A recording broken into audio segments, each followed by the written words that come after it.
How's it going, everyone? Spectre here. Welcome to Spectre Speaks. I'm going to apologize in advance. I got my window open, so you might hear the occasional Cessna going overhead. I'll try and edit those out. No promises.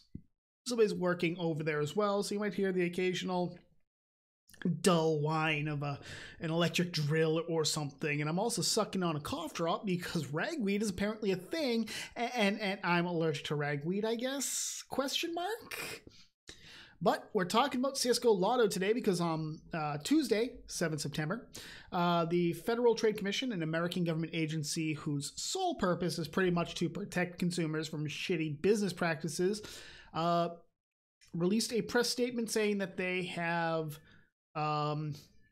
pretty much, they've made an agreement, they've settled with CSGO Lotto's owners, Team Martin and Pro Syndicate. So we're going to get into the press release itself. I'm not going to go over any of these stories on this. I want to get it directly from the horse's mouth, so to speak. Title reads, CSGO Lotto owners settle FTC's first ever complaint against individual social media influencers.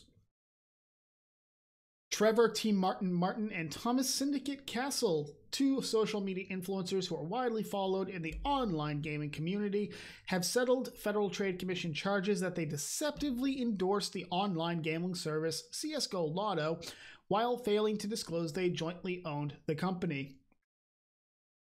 They also allegedly paid other well-known influencers thousands of dollars to promote the site on YouTube, Twitch, Twitter, and Facebook without requiring them to disclose the payments in their social media posts. The commission order settling the charges requires Martin and Castle to clearly and conspicuously disclose any material connections with an endorser or between an endorser and any promoted product or service. Quote, consumers need to know when social media influencers are being paid or have any other material connection to the brands endorsed in their posts, said FTC Acting Chairman Maureen Olhausen. Way to be non-PC, FTC. It's Acting Chairwoman. God. This action, the FTC's first against individual influencers, should send a message that such connections must be clearly disclosed so consumers can make informed purchasing decisions. Also today, the FTC announced that staff has both sent warning letters to 21 social media influencers it contacted earlier this year regarding their Instagram posts and updated staff guidance for social media influencers and endorsers. According to the FTC, beginning in late 2015, Martin, Castle, and their company CSGO Lotto Inc. operated and advertised the CSGOLotto.com website. The CSGO Lotto name was based on Counter-Strike Global Offensive, also known as CSGO, an online multiplayer first-person shooter game. The game uses collectible virtual items called skins that can be used to cover weapons in distinctive patterns. Skins can be bought, sold, and traded for real money. CSGO Lotto enabled consumers to gamble using skins as virtual currency. Martin is the company's president, and Castle is its vice president. As alleged in the complaint, each posted YouTube videos of themselves gambling on their website and encouraging others to use the service. Martin's videos had titles such as How to Win $13,000 in 5 Minutes, CSGO Betting, and $24,000 Coin Flip, huge CSGO Betting plus giveaway. Castle posted videos with titles such as Insane Knife Bets, CSGO Betting, and All or Nothing, CSGO Betting. In all, Castle's videos promoting the CSGO Lotto website were viewed more than 5.7 million times. Martin and Castle allegedly also promoted the site on Twitter without adequately disclosing their connection to CSGO Lotto. According to the FTC's complaint, Martin, Castle, and their company also had an influencer program and paid other gaming influencers between $2,500 and $55,000 to promote the CSGO Lotto website to their social media circles while prohibiting them from saying anything negative about the site. The commission's complaint alleges that Martin, Castle, and their company misrepresented that videos of themselves and other influencers gambling on the CSGO Lotto website and their social media posts about the website reflected the independent opinions of impartial users of the service. The complaint charges that, in truth, Martin and Castle are owners and officers of the company operating the CSGO Lotto website, and the other influencers were paid to promote the website and were prohibited from impugning its reputation. Finally, the complaint alleges that a number of Martin's, Castle's, and the gaming influencer CSGO Lotto videos and social media posts deceptively fail to adequately disclose that Martin and Castle are owners and officers of the company operating the gambling service, or that the influencers received compensation to promote it. The proposed order settling the FTC's charges against Martin, Castle, and CSGO Lotto Inc. for misrepresenting that they are that any endorser is an independent user or ordinary consumer of a product or service. The order also requires clear and conspicuous disclosures of any unexpected material connections with endorsers. Okay, so what does this mean? For all intents and purposes, T. Martin and Pro Syndicate have received a slap on the wrist from the FTC. They were facing quite a bit in terms of fines and penalties for deceptive practices. They're not having anything done. It's don't do it again. And this is pretty big because, one, Pro Syndicate has been on the FTC's radar for 4 years now. In 2013, he and Machinima were hit with an FTC complaint alleging that they did not disclose to viewers that they were being paid by Microsoft to promote the Xbox One. So already we know that Pro Syndicate has been in literally the exact same position he's in right now. And then in 2015, he was also hit with another complaint by the FTC. So why he's getting, this is the third strike essentially. Why he's only getting a slap on the wrist, I don't know. T. Martin, I can give a little bit of leeway up until the point when I realize he fucked over his viewers. There's no other way to put it. They made millions off of their viewers thinking that this was an independent site and that they had it was a completely fair website to play on. The problem here is that being the owners of the site, T. Martin, Pro Syndicate, and whoever else they gave permission to had access to the back-end code to tweak things so that really expensive skins, they could win it almost immediately. They were able to determine beforehand if a major skin would go to them or someone they liked. And, no matter what the outcome, they still win because the house takes a portion of the proceeds. It takes a portion of what is going into the pot. And that's the house's take. No matter what, they were going to win. So when they decide, you know what, I kind of want that skin, let's fudge a little bit of the code in. There I go, I win. That's unacceptable. That is fraud in its most basic definition. And they were actually going to be dragged into a lawsuit, a class action lawsuit, as well as a complaint by the federal government under RICO, which I believe stands for Racketeering in Criminal Organizations Act. That was thrown out in 2016, I want to say, and it went back to the Washington State Court. So the class action lawsuit against Valve is still going. It just was remanded to a state court instead of a federal court. So they're looking to get out of that as well. I don't know how it's going to impact Valve.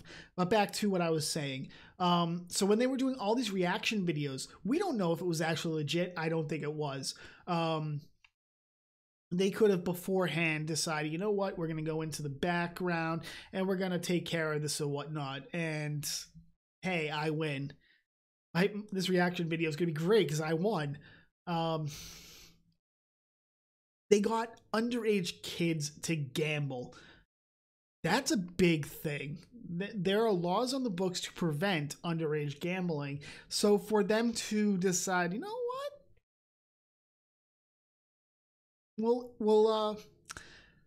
We won't put a disclaimer up. We won't really protect the underage gamblers. There are people with gambling addictions, and I was borderline kinda. It was more of a habit, but I played in EVE Online. I used I Want ISK and Somer Blink when they were both pretty big, and I made some ISK, but I lost a lot as well. My last real game with I Want ISK, I won 228 billion ISK, which was huge for me. So it's not like that this was a, something I really don't know how to put it. It's not that it was an addiction; it was a habit with me, and it was a pretty strong habit. But there are people who are going to have addictions that are part of this. Um, we know that, you know, anecdotal evidence, anecdotal stories. We had like one 13-year-old Swedish kid who spent like what 500 Swedish kroner on CS:GO Lotto. So whatever. So Valve has sent cease and desist letters to all these websites and said, hey, you're done. Stop it. Shut it down. Shut it all down. And the American companies, the British, the German, you know, all of them, they'll shut down because there are laws on the books and there are treaties that the United States and those countries are party to that will require it to happen. But if they send it to, say, China or Russia, China especially is notorious for going, American law, you're so silly. They rip off patents left and right. Who really cares? So I don't think all the sites are going to be shut down. In fact, I'm still seeing when I play World of Warcraft, or not World of Warcraft, excuse me, Dota 2, I will still see people with names that are promoting CSGO Lotto-like websites. And Valve doesn't do anything about it. There's nothing they can really do. I'm upset that Pro Syndicate and Team Martin got slaps on the wrist, and this really should be an eye-opener. They fucked over their viewer base, and that's something that as a content creator you're not supposed to do. You are not supposed to prey, and that's what they did. They preyed on their viewer base in order to make a quick buck. Yeah, they made millions of dollars, but the loss of face that they took from this, was it worth it? Maybe it was. I don't know. God knows I don't make that much. But, you know, I couldn't imagine doing this, but I'm a stupidly honest person, I would say. I can never take advantage of someone like this. I couldn't. So the FTC, I think, failed in this. I don't think they adequately protected the consumer. I'm not happy with that. I'm not affected by it, but hey, whatever. You know, and I think another thing is that Pro Syndicate in January was alleged to have flown back to England. He was living in Los Angeles when all this was going down, and around the time that Valve started sending C&Ds to these websites, he went back to England. Now, there's two possibilities. Allegedly, this was planned out well in advance. It could have been that he was legitimately going back to England. Alternatively, it could have been okay, we got caught, let's get the fuck out of here before any fines come down. And he flew back to England to get away from the possibility of being fined. I'm not sure which it is. On this, I'm willing to believe that it was the latter and not the former, but that's just me. I just can't believe somebody would do that. I guess I can believe it because there are unscrupulous people who would do stuff like this, and they get away with it. That's the thing. They get away with stuff like this. So the fact that now that they're going to come down on people, I'm okay with that. Big shout out to the YouTuber Honor the Call, who first made this made everybody aware of this. He is the one who did a lot of footwork, who did a lot of legwork on this, who went through paperwork and found out that, hey, Team Martin and Pro Syndicate are listed as owners of this website.